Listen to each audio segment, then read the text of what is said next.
অক্ষয় তৃতীয়া আসন্ন।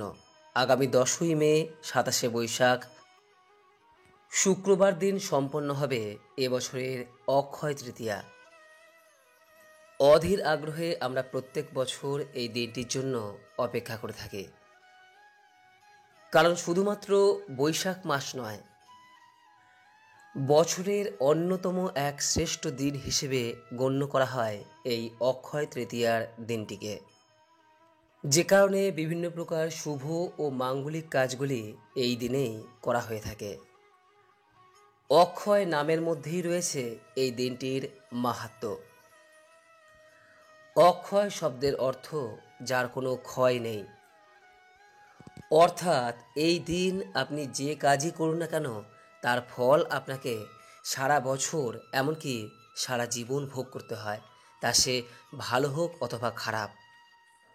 বন্ধুরা, আজ এই ভিডিওর মাধ্যমে আপনাদের সামনে ব্যক্ত করব যে এই বছর 1431 বঙ্গাব্দ 2024 সালে এই অক্ষয় তৃতীয়া তিথি কবে এবং কখন পড়েছে, অক্ষয় তৃতীয়ার দিন আমাদের কি করা প্রয়োজন, এবং এই দিন যদি আপনি কোনো পূজা বা কোনো শুভ মাঙ্গলিক কাজ করতে চান তাহলে কোন সময় করবেন, এবং সর্বোপরি অক্ষয় তৃতীয়ার দিনটি কেন এত গুরুত্বপূর্ণ, এর মাহাত্ম্য কী।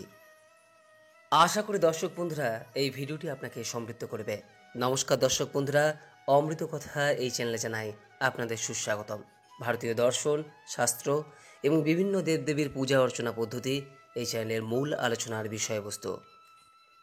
বন্ধুরা, মহাভারতের তথ্য অনুসারে দাপর যুগে ভগবান শ্রীকৃষ্ণের সুদামা নামে এক দরিদ্র ব্রাহ্মণ বন্ধু ছিলেন।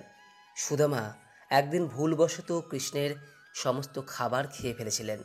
তারপর তিনি শ্রীকৃষ্ণকে খাবার দিতে এক মুঠো চাল নিয়ে তার ঘরে আসেন। তাকে খাওয়ানোর জন্য বন্ধু সুদামার এই আচরণ মুগ্ধ করেছিল শ্রীকৃষ্ণকে। এরপর শ্রীকৃষ্ণের আশীর্বাদে সুদামার সমস্ত দারিদ্র্য ঘুচে যায়। বলা হয় সেই দিনটি ছিল বৈশাখ মাসের শুক্লপক্ষের এই অক্ষয় তৃতীয়ার দিন। তাই এই দিনটি বছরের অন্যতম একটি শুভ দিন।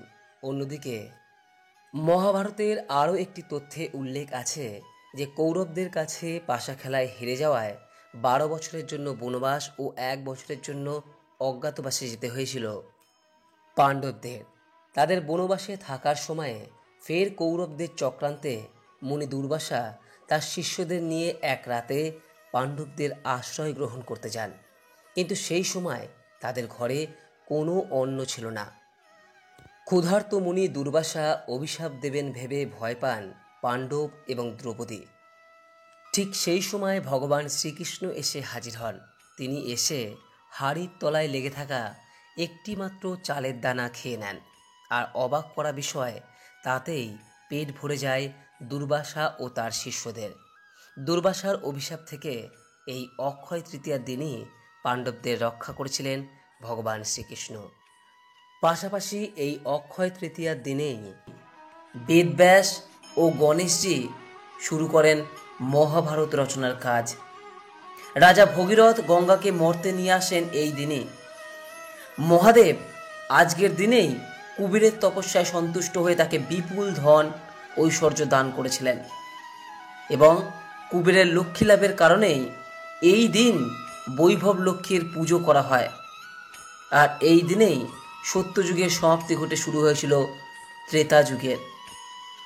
বিষ্ণুর ষষ্ঠ অবতার পরশুরামের জন্ম হয়েছিল এই তিথিতে, এবং দুঃশাসন এই দিনই দ্রৌপদীর বস্ত্র হরণ করে যে কুকর্ম করেছিল তার ফল তাকে কুরুক্ষেত্রের যুদ্ধে ভোগ করতে হয়েছিল। ভীম তার বুক চিরে রক্ত পান করেছিল। সুতরাং এই দিনটি যা করবেন তা ক্ষয়হীন হয়ে চিরকাল থেকে যাবে। এই কারণেই বন্ধুরা, বাড়িতে বাড়িতে এই দিন অক্ষয় তৃতীয়ার পূজা সম্পন্ন করা হয়।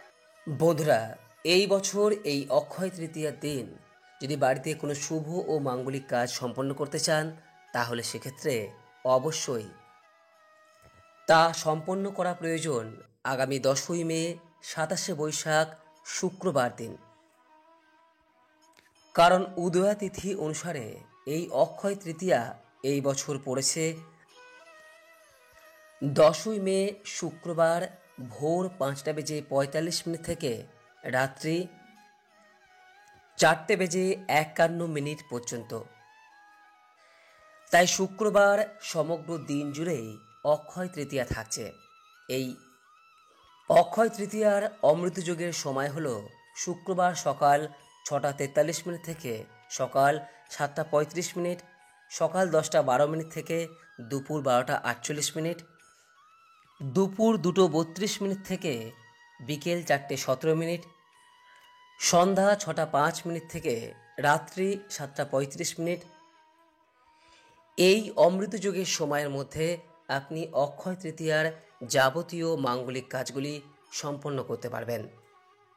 বন্ধুরা, অক্ষয় তৃতীয়ার সবথেকে শুভ কাজ হিসেবে গণ্য করা হয় স্নান এবং দানকে। এই দিন সম্ভব হলে গঙ্গা স্নান করুন। গঙ্গায় গিয়ে যদি গঙ্গা স্নান না করতে পারেন তাহলে স্নানের জলে গঙ্গা জল সামান্য মিশিয়েও আপনি এই গঙ্গা স্নান করতে পারেন। এই দিন ভোজ্য সহিত অর্থাৎ খাবারের সঙ্গে জলপূর্ণ ঘর দানে সূর্যালোক গমনের ফল প্রাপ্তি হয়। তাই এই দিন সম্ভব হলে কোনো দুস্থ গরিব মানুষকে অথবা কোনো নিষ্ঠাবান ব্রাহ্মণ পুরোহিতকে সাত্ত্বিক খাবারের সঙ্গে জল দান করুন। অক্ষয় তৃতীয়ার দিন বাড়িতে বাড়িতে শ্রী গণেশ, মা লক্ষ্মী এবং শ্রী বিষ্ণুর পূজা করা হয়ে থাকে। এই দিন অবশ্যই পারলে আপনার ইষ্টদেবের উদ্দেশ্যে অর্থাৎ আপনি যাকে মনে প্রাণে বিশ্বাস করেন তার উদ্দেশ্যে পূজা নিবেদন করুন। যার উদ্দেশ্যে আপনি পূজা নিবেদন করছেন তাকে অবশ্যই জবের দানা নিবেদন করতে ভুলবেন না। এই দিন আমাদের প্রথম খাদ্যশস্য জব নিবেদন করার কথা বলা হয়েছে। এই দিন অবশ্যই আম পাতা ও ফুলের মালা দিয়ে সদর দরজা সাজানোর চেষ্টা করবেন। যদি সম্ভব হয় বাড়ির প্রত্যেকটি দরজার সামনেই আপনি এই আম পাতা ও ফুলের মালা দিতে পারেন, তবে অবশ্যই যেন সদর দরজার সামনে এই আম পাতা ও ফুলের মালা দেবেন। আপনি শুধুমাত্র আম পাতার মালাও ব্যবহার করতে পারেন। বন্ধুরা, এবার যে গুরুত্বপূর্ণ প্রসঙ্গে আলোচনা করব তা হলো এই অক্ষয় তৃতীয়ার দিন যে কাজ কখনোই কিন্তু ভুলেও করবেন না তা হলো প্রথমত কোনো শাস্ত্র বা ধর্মগ্রন্থকে কখনোই কোনোরূপ অবজ্ঞা করবেন না। তা সে আপনার নিজের ধর্ম হোক বা অন্য কোনো ধর্ম হোক, কোনো প্রকার কোনো ধর্ম বা শাস্ত্র গ্রন্থকে কোনোরূপ কোনো অবজ্ঞা কিন্তু এই দিন কখনোই কিন্তু করবেন না, কারণ এরূপটা করলে এর পাপ কিন্তু আপনাকে অনন্তকাল বহন করতে হবে। দ্বিতীয়ত, এই দিন কোনো অবস্থায় কোনো ব্যক্তিকে কোনোরূপ কোনো কটু কথা বলবেন না। এই দিন যদি আপনি কোনো ব্যক্তিকে কথার দ্বারা আঘাত করেন, সেই আঘাত কিন্তু আপনার ক্ষেত্রেও প্রত্যাঘাত হিসেবে আসবেই আসবে। তাই এই দিন যথাসম্ভব চেষ্টা করুন মৌন থাকতে, অর্থাৎ প্রয়োজনের অতিরিক্ত কখনোই কিন্তু এই দিন কথা বলবেন না, আর কখনোই কিন্তু এই দিন রেগে যাবেন না এবং রুষ্ট হয়ে এমন কোনো কাজ করে ফেলবেন না যাতে আপনাকে পস্তাতে হয়। কারণ অধিকাংশ ক্ষেত্রে যখন মানুষ তার ক্রোধ নিয়ন্ত্রণ করতে পারে না তখনই সে নানারূপ উল্টোপাল্টা কাজ করে থাকে। তাই অবশ্যই এই দিন নিজের বাক সংযম করার চেষ্টা করুন এবং নিজেকে নিয়ন্ত্রণ করার চেষ্টা করুন। তৃতীয়ত, এই দিন ভুলেও কোনো অভুক্ত কোনো ভিখারি মানুষকে খালি হাতে ফিরিয়ে দেবেন না। এটা কিন্তু সবথেকে খারাপ বিষয়।